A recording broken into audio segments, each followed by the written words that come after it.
Olá para você que acompanha o Olhar Diferente, sou Teco Barbero, estou aqui no Sesc Sorocaba, vou acompanhar a peça Luvas de Anéis.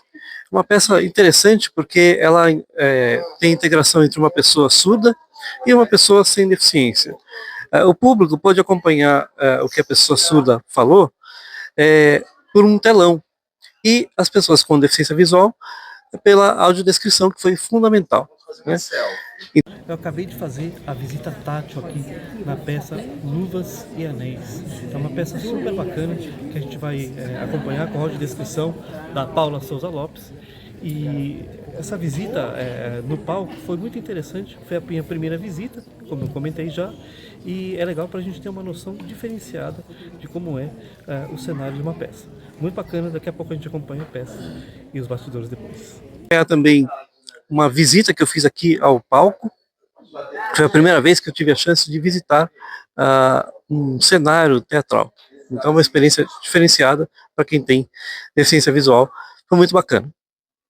A gente está aqui no palco do Sesc Sorocaba para fazer a visita tátil de Luvas e Anéis. O que você tem para dizer? Então, gente, muito bacana. A primeira visita tátil que eu vou fazer na minha vida. Muito bacana, uma expectativa muito interessante. Bem, aqui a gente tem um dos corners desse ringue de boxe. Eu vou conduzir, pode pôr a mão em cima da minha, assim eu vou conduzindo você e você vai tocando. Esses rings são cercados por cordas, existe uma lá de cima, uma mais abaixo e uma mais abaixo ainda. Então são 3 cordas de cada lado desse ringue. Na nossa introdutória você vai entender melhor que a gente então tem as cordas só dos lados e no fundo. Aqui a gente já chegou no fundo do cenário, esse é o corner do fundo, do lado da fila. Tá? Aqui você pode tocar, existe uma toalhinha vermelha que ela vai usar. Aqui também está pendurada uma bolsinha marrom de couro com alguns detalhes em cor de laranja, principalmente por dentro. E logo à frente, a gente vai dar a volta, existe um banquinho de madeira comum, tanto desse lado como do outro. É um banquinho que se usa no boxe. Exatamente. Espaço de rodilhas, uma estrutura de metal. Na verdade, é uma emulação de um espelho. Tá.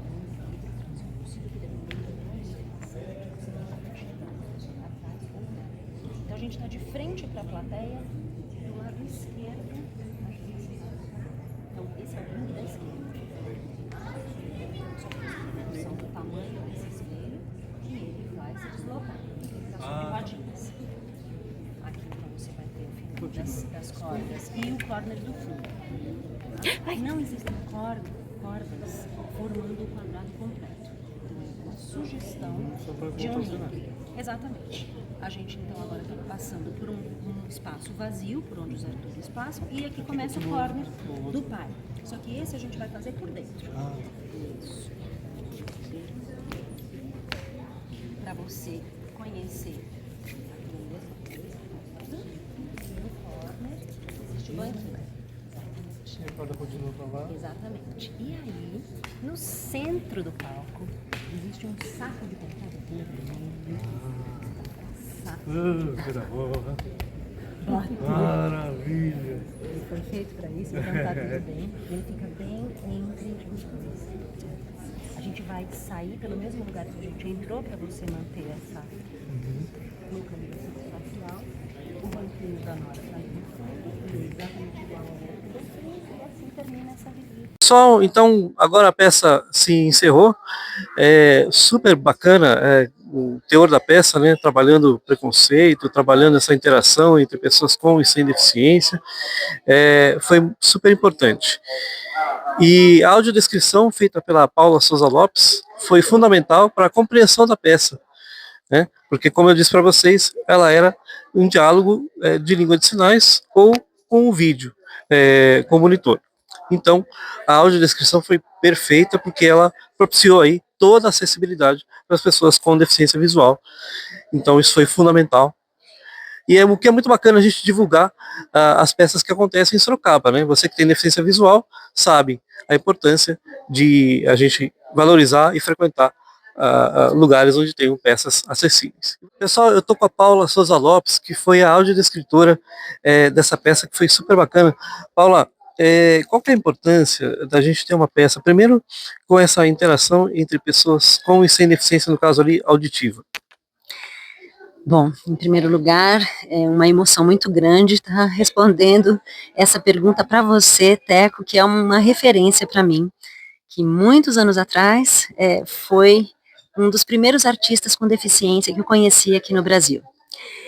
Esse espetáculo, ele é um marco na história do teatro brasileiro, porque ele coloca um ator sem deficiência para contracenar com uma atriz surda numa história que fala sobre família, amor, feminismos, quebra de barreiras, e além de tudo, a gente tem o acesso a tudo isso garantido às pessoas que falam Libras, às pessoas que leem essas legendas e também às pessoas com deficiência visual, porque a gente faz uma audiodescrição bastante especial também, por ela ter tanto a descrição do mundo visível como a leitura das falas da Nora.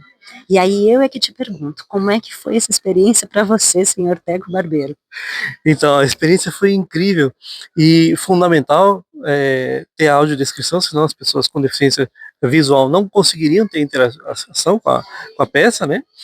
E foi uma experiência fantástica, porque você trouxe não só... E isso é uma coisa até que eu ia te perguntar agora.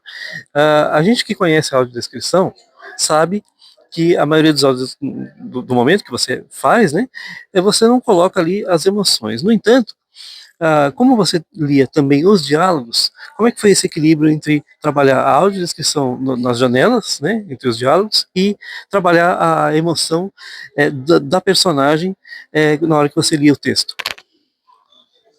Bom, essa é uma pesquisa, é um trabalho que a gente faz e que já existe em espetáculos estrangeiros. Então, por exemplo, nas óperas, a gente tem sempre um audiodescritor que lê a descrição do mundo visível e um outro audiodescritor narrador que lê as legendas.